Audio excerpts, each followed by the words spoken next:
Hello everyone. Today we're going to start with our new unit, quadratic functions. Specifically today, we're going to start with identifying what a quadratic function is. So I'm going to go ahead and share my screen. We're going to get started. Identifying quadratic functions. A quadratic function, I'm going to do this in a different color. Hopefully you guys can see it well. A quadratic function, and if you can't see the spelling, it's right above here, is a function written in the form of y equals ax squared plus bx plus c. This is called the standard form. And the parent function is known as y equals x squared. With a linear function, the parent function is y equals x. With an exponential, it's y equals 2 to the x power. A quadratic equation will always have a degree of 2.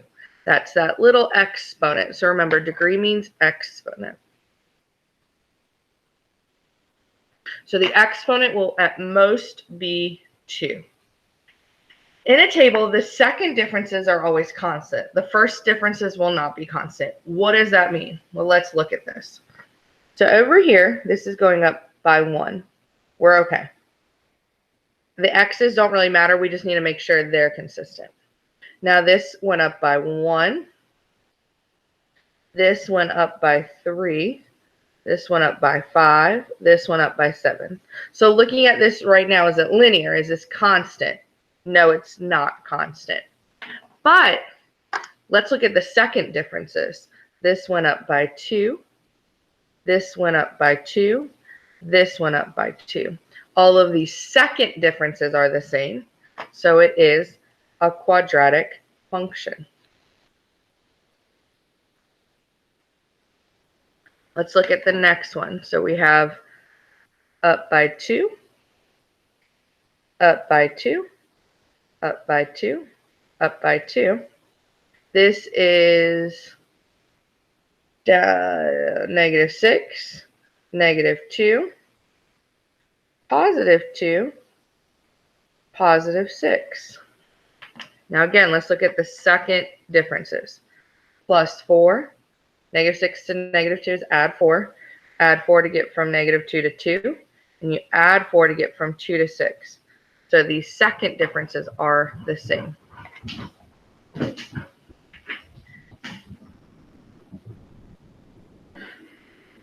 Constant second differences. Sorry, the dogs are going a little bit crazy right now. That's a constant second difference there. Meaning after we did the first difference, the difference between the differences is constant. So this is also a quadratic function. Let's look at the next one. This is a non-example. So this is +1, +1, +1, +1. This is +2, +2, +2, +2. Look, this is consistent. This is a linear function. I'll actually spell out linear for you guys. It's linear because they have constant first differences. And I know this is significantly more notes than we've taken, but this is a totally different unit than we've ever seen before. That's why I'm really trying to show you exactly what's going on. Okay. Now let's keep going. The graph of a quadratic, and it's good to practice spelling out quadratic function, will always form a parabola. Parabola. And that's when you get either a smiley face or a frown. That's a parabola, a curved line. Is that linear or nonlinear? Well, it's nonlinear. Will always be nonlinear. To graph a quadratic, generate enough ordered pairs to see the shapes of the parabola. Then connect the points with a smooth curve. The highest or lowest point on the graph is called the vertex. The y value of the vertex becomes the parabola's minimum or maximum value. All right, so let's look at this. So to determine this, we're going to plug in each number. So y is equal to, this is the equation, 2x squared, so 2. The first x I'm plugging in is -2. That's my input. And let's get an output. Well, -2 squared, or -2 times -2 is 4. 4 times 2 is 8. So my first output is 8. We go to the next one. Y equals 2 times -1 squared. -1 squared, or -1 times -1 is -1. Or sorry, -1 times -1 is a positive 1. 1 times 2 is 2. Keep doing that. Y equals 2 times 0 squared. 0 times 0 is 0. 0 times 2 is 0. Y equals 2 times 1 squared. 1 times 1 is 1. 1 times 2 is 2. And y equals 2 times 2 squared. 2 times 2 is 4. 4 times 2 is 8. Often you do get this kind of pattern where it starts going down and then going back up, because that shows the curve in there. So now that we have that, we're going to plot these. So -2, 1, 2, 3, 4, 5, 6, 7, 8. -1, 2. 0, 0. 1, 2. And 2, 8. And as you can see, you have this curve starting. You're going to want to make sure it curves. It shouldn't really look like a V, more like a U, but if it does, it's not the end of the world. Make sure you put arrows on your line. All right, likewise, we're going to do the same thing, but this one has a negative in front. So let's see what happens when that occurs. So it's -2 times -2 squared, because that's our x value. -2 squared is 4. 4 times -2 is a -8. Okay, let's do the same thing. Y equals -2 times -1 squared. -1 squared is 1. 1 times -2 is -2. As you notice, these are just becoming negative, but let's keep going. Y equals -2 times 0 squared. 0 times 0 is 0. 0 times -2 is 0. Y equals -2 times 1 squared. 1 times 1 is 1. 1 times -2 is -2. And I think you guys know the answers to the next one, but let's just make sure. 2 times 2 is 4. 4 times -2 is -8. So let's plot these. We have -2, -8. -1, -2. 0, 0. 1, 2. And 2, 8.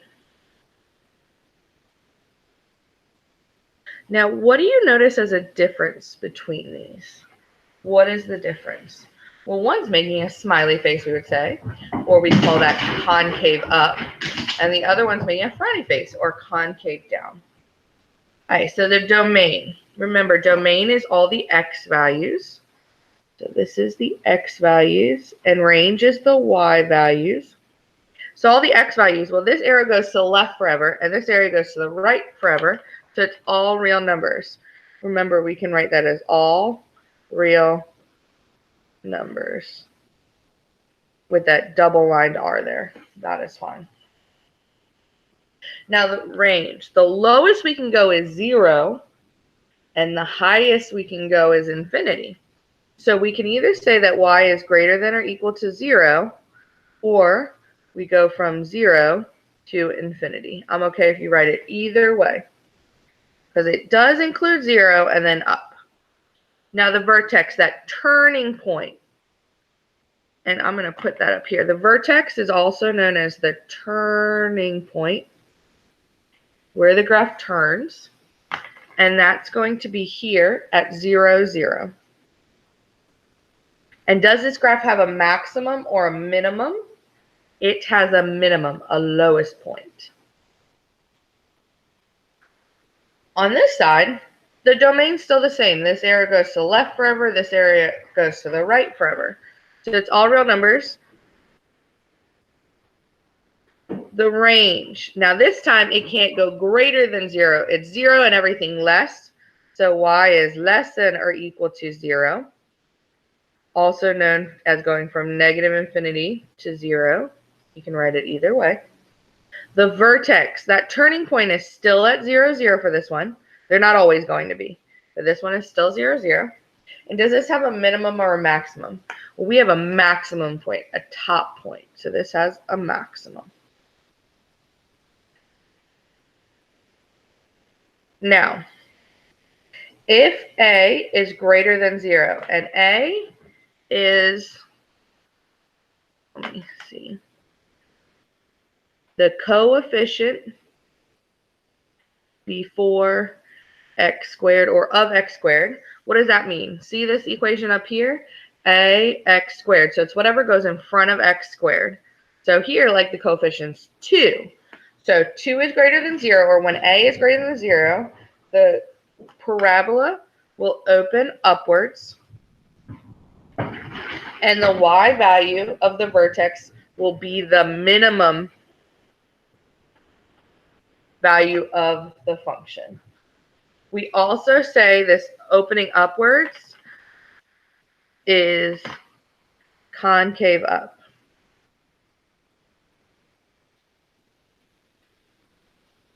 Likewise, if A, or the coefficient before x squared, is less than 0, the parabola will open downwards, and the y value of the vertex will be the maximum value of the function.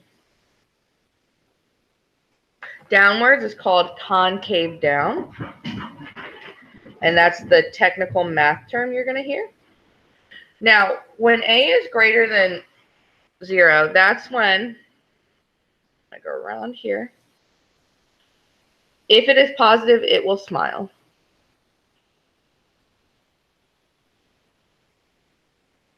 So this is when A is positive, it's going to smile. Sorry. However, if A is less than 0, if it is negative, it will frown.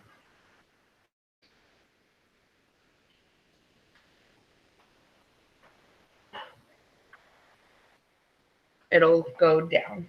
Those are the big differences between them. All right, let's put this all into practice. Okay, so starting up here, tell whether each function is a quadratic. So for number 1, is that a quadratic? When you have an equation and you're determining if something is a quadratic, you always look to the exponents.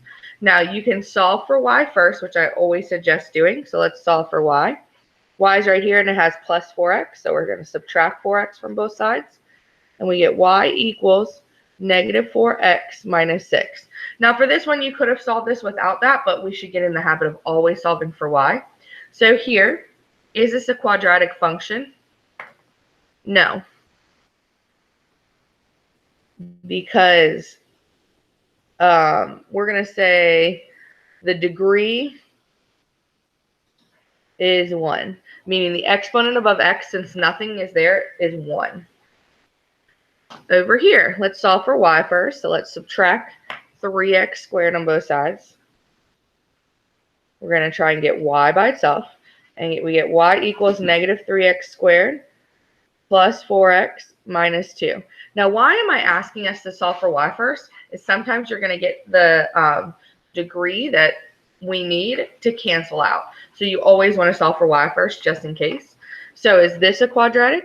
Yes, because degree or highest exponent is 2. That highest exponent is 2. Hey, when we have a table, remember we're looking for the second differences. So these are going up by 1.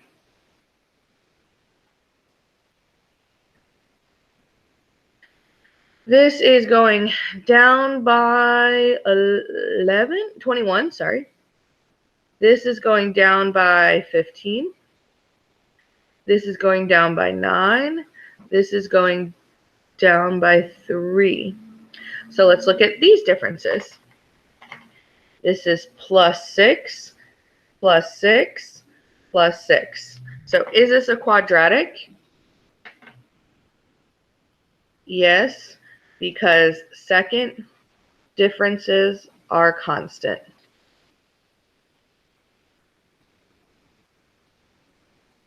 All right. Next one, let's create a table of values. to graph each quadratic function. So let's plug -2 in here. -2 times -2 is 4, because -2 squared means -2 times -2. That's 4. 4 times 3 is 12. -1. -1 squared, or -1 times -1 is 1. 1 times 3 is 3. 0. 0 squared, or 0 times 0 is 0. 0 times 3 is 0. 1. And I think you know where this is going. Bless me. 1 squared, or 1 times 1 is 1. 1 times 3 is 3. 2.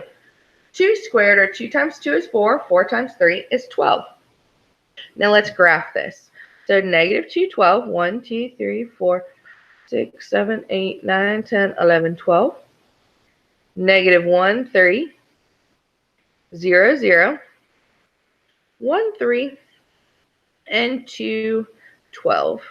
Draw your line. Remember to put arrows on your line. And there you go. And this should be a concave up because 3 is positive. Now let's look at this. The number in front of x squared is a -1. It just says negative, so we assume it's -1, which means this is a negative leading coefficient. So we should have a concave down one. Let's see if that happens. Let's plug -2 in.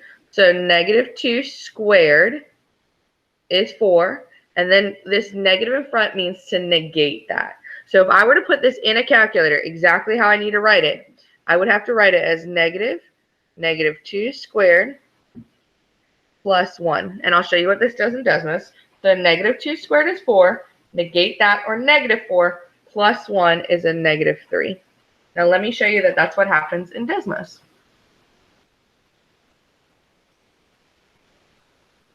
So, and you can put the regular function in too, and I'll show you that in a second. But if I have -2 squared plus 1, I should have -3, which I do right there. I can also just put this function in, -x squared plus 1. And as you see, it does open up down. And then if I go to -2, it is right here. -2 is -3. So you can also get it that way, and that's perfectly fine. Now, you won't always have a calculator because sometimes it's calculator inactive, so that's why I wanted to show you both ways for this. Okay. So let's plug -1 in. -1 squared is 1. Negate that, you get a -1. Negative plus 1 is 0. Let's plug 0 in. 0 squared is 0. Negate that, you still got a 0. Plus 1, we have 1. Let's plug 1 in. 1 squared is 1. Negate that, you get -1. Plus 1 is 0. 2. 2 squared is 4. Negate that, you get -4. Plus 1, you get -3. So let's graph this. -2, -3. -1, 0. 0, 1. 1, 0. And 2, -3. So as you can see, your minimum or maximum does not have to be on 0, 0. It doesn't even have to be on axes. And this one is opening down. Okay, now let's determine whether each graph opens upwards or downwards and say why. The big thing here to determine is you have to solve for y first. So this one's already solved for y, but that leading coefficient is not in the front. You remember, it has to be ax squared plus bx plus c, meaning that -4x squared needs to be in front. So we would get y equals -4x squared plus x plus 2. All I did was use the commutative property to move this -4x squared in front of the x. And since that x is positive, that's why we have a plus x there. Now looking at this, is it opening upwards or downwards? We're going to use concave up or concave down, and why. This one is going to be concave up because a is less than 0, because it's a -4. All right, looking at the next one. Now this isn't solved for y first, so we have to do that first. So add x squared on both sides because it's with the y, and we get y equals x squared plus 9. Now, what number is in front of x is if nothing is there? It's a 1. When you have nothing there, you assume a 1's there. So here, is this concave up or I apologize. The last one was concave down. I am so sorry. Concave down because it's less than 0. Down, less than 0. This one is concave up because a is greater than 0. That 1 right there is greater than 0. All right, the next one, it's already solved for y for us. And that leading coefficient, it is the x squared one. It's 3. So this one is concave up because a is greater than 0. And the last one, this is not solved for y, so let's solve it for y first. We have to subtract 5x squared and add 3. And we get y equals, we always put that x squared in front, so negative 5x squared. And then negative 5 plus 3 gives me a negative 2. Now, is this concave up or down? This is concave down because that leading coefficient is negative 5. Concave down because a is less than 0. All right. Last couple questions that we're going to try out today. We're going to identify the vertex or the turning point of each parabola and give the minimum or maximum value. And then find the domain or range. And instead of the minimum or maximum value, we're just going to say if it's a minimum or maximum. All right. So the domain. These arrows go off in either direction for all quadratics, meaning the domain for all of these is all real numbers. So let's write that in right now for all of these. Sometimes you'll see it just written like this, and I'm okay with that too if you just want to do the R, which is a double-lined R. All right. Now the range. Remember, the range is going to be based on our minimum or maximum. So this one, the lowest point I can have is 0, and then y's are going to be greater than or equal to 0. The vertex is the turning point. That's at 0, 0. And does this have a minimum or maximum? This has a minimum. Okay. If you want to try the next one, please pause the video and try it by yourself. So this one, the range. Here, the turning point is right here. That vertex is negative 1, 2. Because it's negative 1 up 2. Now the range, you can go up to 2 and then have anything less than that. So y is less than or equal to 2 because the maximum is 2. And so this one has a maximum. Now I highly suggest pausing the video and trying to do all the rest of these yourself. And I'll go through these so that we have our answers. The turning point here is negative 3, negative 4. So that's my vertex, which means my range is this minimum. And the lowest I can go is negative 4 and then everything up. So y is greater than or equal to negative 4. For the next one, my turning point is right here at 0, negative 5. My lowest point or my minimum is that. And so the lowest I can go is negative 5 and y is going to be greater than or equal to negative 5. For my next one, the vertex here, the turning point is at negative 1, negative 4. Sorry, negative 4. I went left 4 and down 1. So negative 4, negative 1. My minimum is that. So my range goes from negative 1 and everything up. So y is greater than or equal to negative 1. And for the last one, my turning point right here is, I went over 1 and up to 9. So this is 1, 9. I'll put it up here too so we can see. This is a maximum. So y has to be less than or equal to, because it's everything below 9, including 9. Okay. You guys are going to have an activity today. Thank you so much for trucking on. I know that this is difficult learning this way, but you guys are doing wonderfully. I hope you have a great day.